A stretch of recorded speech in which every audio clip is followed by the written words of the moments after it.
In the heart of Madar Islam, located in Nairobi, Roslyn Nyambura's day opens with her daily chores in a dark shanty whose corners she can only maneuver with the help of a sooty tin lamp, even during the day. Nyambura represents the story of many urban poor dwellers across Kenya's cities and towns. Mimi naishi tu hapa kwa hii nyumba kutoka mwaka wa 91. Her daily life is confronted by many challenges. There is no electricity, no piped water, no toilet, nor waste disposal systems, not even enough space to move around her one-roomed tin house. There is virtually no dignity for this lady who has lived in the slum for decades. Nyambura has previously offered manual labor to the middle and high-class homes in Nairobi City, but that is now history because her age and lifestyle are slowly sapping her energy, which is her sole asset in the quest for casual employment. Nyambura and her neighbors live with the harsh realities of slum life, which is often identified with congestion, crime, energy poverty, poor shelter, and a lack of or poor water and sanitation facilities. If we don't have services like, safe sanitation, we've had a lot of our daughters, our mothers being raped while trying to access services, basic services like sanitation and so on. So the links between services and security are quite evident, and they need to be explored more.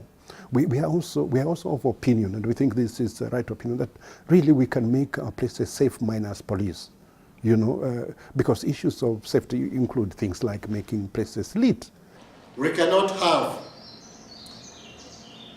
2.6 million Nairobi dwellers living in 200 slums in Nairobi, while you have golf courses,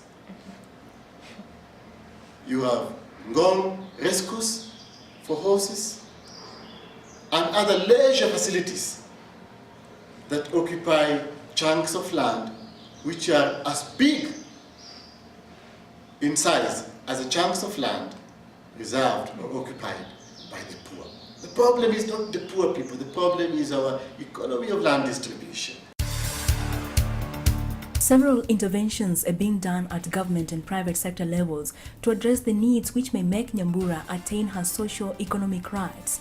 Above all, Nyambura, like many of her neighbors, lack a voice and a platform to participate in decisions that are made by authorities and which affect her living conditions.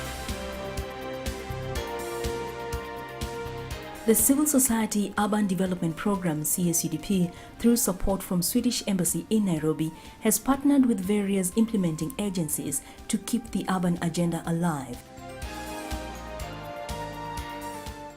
Through the initiative of coordinating various actors to sort of do a kind of a relay, the CSUDP has been very successful in developing sharing of asset worth between various organizations to ultimately then improve the lots of the urban poor. The program is organized in 3 key pillars, including coordination of actors, service delivery, and policy impact, all with the aim of contributing to urban development positively by realizing the untapped potential that lies in the marginalized urban poor environments. 2 things: the poverty of voice, but 2, the poverty of dignity. Indignified people have no place in society because they don't believe in themselves because of their conditions. People who are divorced also have absolutely no way of articulating their demands. So the thing that these major cities and towns need to do for the urban poor, one is to institutionalize the space that has been created for them around the table, because the law has created that space, that you're allowed to come in through, for instance, the loofs that were created by CSUDP. You're allowed to come in and articulate your demands. So that space needs to be fortified within that. But it is insufficient for the urban poor to have voice, to have space to articulate their demands. There has to be hearing on the part of the county governments. CSUDP has successfully identified, strengthened, and coordinated urban civil society organization networks and coalitions and selected local authorities for effective delivery of the program. Under its pillar of service delivery, the program has facilitated proper basic service delivery by inculcating the rights-based approach on both the duty bearers and rights holders. Now you have rights declared, but how do people realize rights? So through CSUDP, we've been able to develop various models of realizing rights. We've developed a model of realizing right to water, for example, where you engage with utility companies. First of all, help them appreciate that this is not an issue of needs or development delivery, but it's an issue of delivering rights of a particular category of people. And then you see, so what are the barriers? For example, delivering water, one of the barriers is, where is the trunk line? You could be living in one place, but the trunk line that supplies water is 1 kilometer away. So you can't afford it, though there's a trunk line. So through programs such as what we are calling now social connection policy, water companies are able to connect the urban poor from the trunk line to their households. In partnership with Pamoja Trust, CSUDP has improved efficiency, quality and access to water for over 200,000 urban poor through the adoption of new partnership models of modern sanitation blocks and water delivery between community-based organizations and water companies. This model is popularly known as Community Delegated Water Delivery Model, where water and sanitation facilities are run by locals. Tumekuwa na maendeleo. Maendeleo ni ile choo tumejenga pale. Na hapo ndani tuko na maji. Mtu anakuja na shilingi 2, shilingi 3 namna hii kwa sababu ile ni kitu ya community, sio kitu ya profit making. Our main achievement here, I can say, has been to improve the access of slum dwellers to clean and affordable water. At the same time, we've worked in schools, and we look at students as the change agents. And in fact, we look at the students as a link between the schools and the neighboring communities. So if you want to improve slums, for example, we are better off teaching the students how to improve their hygiene. Right now, we've been working in 10 schools here in the city of Nairobi, improving water and sanitation services in those schools. And the impact has been tremendous. In some of the schools we've worked, to find that the intake of the students improves dramatically as soon as we have rehabilitated water and sanitation in those schools. Now Nyambura has found renewed hope in a community group that is facilitated by Pamoja Trust. Tunapendana sisi wote katika kijiji sababu ya ushirikiano wetu kupitia kwa PT. Kweli 2007 kulikuwa kubaya, lakini tukaweza kumobilize vijana. Au kulikuwa vita kutoka pande ile na pande hii. Mawe hapa ndio ilikuwa depot ya mawe, lakini tukajaribu hiyo chini, hata wengine walikuwa wanataka kuchoma. Lakini tukachukua maji, wengine wakachukua maji, wakapohesa, wakafanya nini, na hiyo vita tukapigana ikakwisha. The group also engages in urban agriculture to add to the nutritional value of their daily diets and to generate income for the poor urban households. Wameweza kutufungua mawazo yetu, tukaweza kuona tu si kukaa tu ati kwamba sisi ni watu wa slum, sisi ni watu ambao hatuna mwelekeo, lakini saa hii tunaweza jivunia. Saa hii kama mimi napata mapato kupitia hii sungura na mboga zetu zile mliona pale kwa choo, hata tunanunua. Pia nafuga kuku na hizo kuku zinataga, hiyo mayai yake tunauza. Besides sanitation facilities in urban agriculture, Pamoja Trust trains slum communities in financial savings and is now offering legal aid to such groups in order to secure land tenure. So again, through CSUDP, we've been able to develop models that suggest that security of land tenure is not equal to land ownership. It is an assertion, in fact, of the rights to occupants, which may mean I've lived here for 10 years, this is public land, so what do? Give me temporary occupation license. But how do you give temporary occupation license? You need to know how many people live in that location. Pamoja Trust and CSUDP have developed robust enumerations and participatory integrated urban planning models that then would help you to say that we're not just talking about squatters, but we're talking about 10,000 squatters, and these 10,000 squatters are of the following characteristics.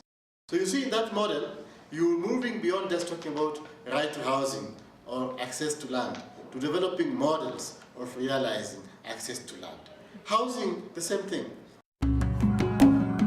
Mwangaza Group, for instance, is on course exploring options of building better shelters for themselves. Na tuko na savings katika benki yetu, members wanafanya savings shilingi 5, shilingi 10. Kwa hivyo tukipata kibali ya ardhi tunaanza kujenga mara moja na tutapata mikopo kutoka kwa wafadhili wengine. This will obviously present a great lease of life for the likes of Nyambura and her group mates.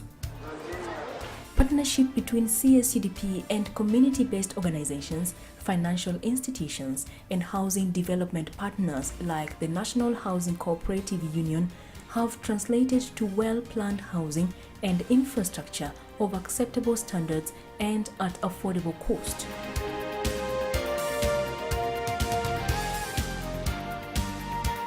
This project has been quite successful. In the past, what has been happening is that mainly the poor has not been able to access land due to lack of microcredit support.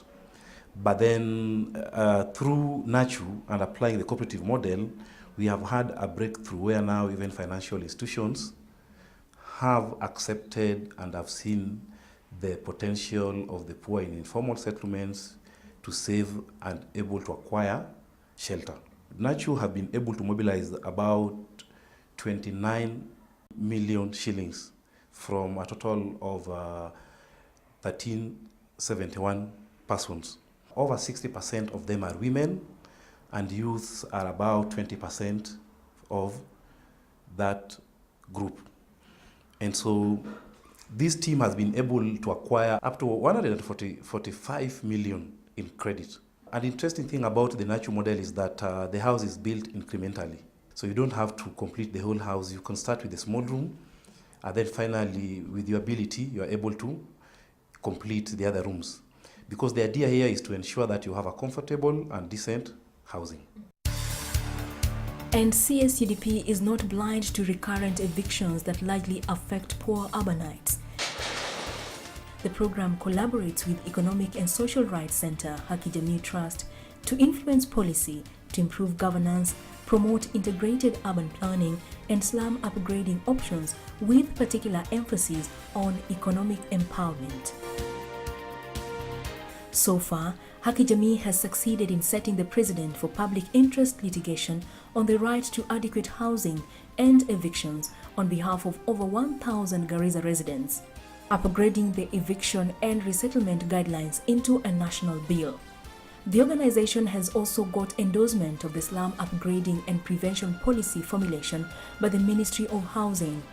They managed to influence the establishment and formation of Urban Housing Coalition, jointly with other partners that are working in the sector. And with the support of CSUDP, we have been able to jumpstart the process of national slum urban prevention policy. Beneficiaries like Joyce Nyamusi now breathe easy and hold previous slum frustrations only as mere memories. Nyumba ilikuwa juu ni mabati, chini ni makaratasi. Na hiyo nyumba hata mlango ilikuwa saa zingine sio mlango ya kawaida.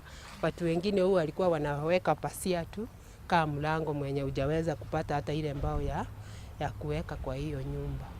Sasa ikafika wakati mmoja tu mimi niliamka asubuhi. Bila uamka saa 11 nikaenda soko, nikabeba pesa zangu, nikaenda nikafanya shopping. Nilikuwa nimenunua viatu, mboga, vitu za duka nilikuwa nimeweka. Sasa nilikuwa nimeweka stock ya hiyo December sasa. Nikatoka soko nikatoa vitu zangu, viatu nilikuwa naanika nje na mboga. Duka ilikuwa ndani na kisiagi sasa. Kidogo tu sasa ile nimeanika hii mali yangu yote, nilisikia watu wakikimbia kutoka kwa Gemu juu tuko karibu na fence ya Gemu. Ati trakta imekuja hapo juu na tunabomolewa. Dakika tu kidogo nilipata trakta kutoka juu na ikapita na mali yangu mingi sana. Kwa hivyo tunasema hii ilikuwa baraka. Hata ingawa ilikuwa hasara, imerudi kuwa baraka kwa sababu ni wengi wetu, hata mimi mwenyewe sikukuwa najua kuna siku moja naweza kuja nikae kwa nyumba ya mawe kama yenye naona pale. Kwa hivyo ilikuwa ni baraka kutoka kwa Mungu. Within the slum population also lie the young people who graduate from schools every season. Some of the youths fail to join colleges, citing lack of fees. This denies them proper job opportunities. Any part of your body that doesn't function well will affect the rest of the body. And it could be a very small part of that body, such as the small space where the informal people occupy. They occupy a very small percentage of every urban space. But yet, if that area is not functioning well, you start to have problems with supply of labor. You start to have problems with insecurity. You start to have problems with all manner of social evils that you could do away with, including prostitution, drugs, and everything else. Mimi mwenyewe sana nikiwa seko, nilikuwa natembea na maboy wengi sana. Unapata hata mimi nilijipata nimeingia natembea na bad boy. Sasa lunch ikifika wale maboy wananishaniaje huko down. Watu ndio hivi tukubaye nini tukubaye lunch. Unaona? Sasa mimi nikienda tu nibaye lunch. Sasa mimi nikaanza kuona ama boy wao dunga poa. Mimi nakamtu chuo nimeparara, sijakunywa chai, sijafanya nini. Sasa ikabidi nikawa join, unaona? Nikawa join. Sasa ile kuwa join ilikuwa tu ni ile crime tu.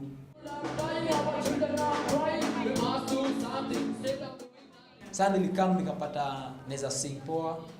Mabeste wenye tulikuwa nao, mabeste wengi sasa hivi wengi ni marehemu, ni watu wengi sana wamededi, wengine wa madona raia, wengine wa madona gava.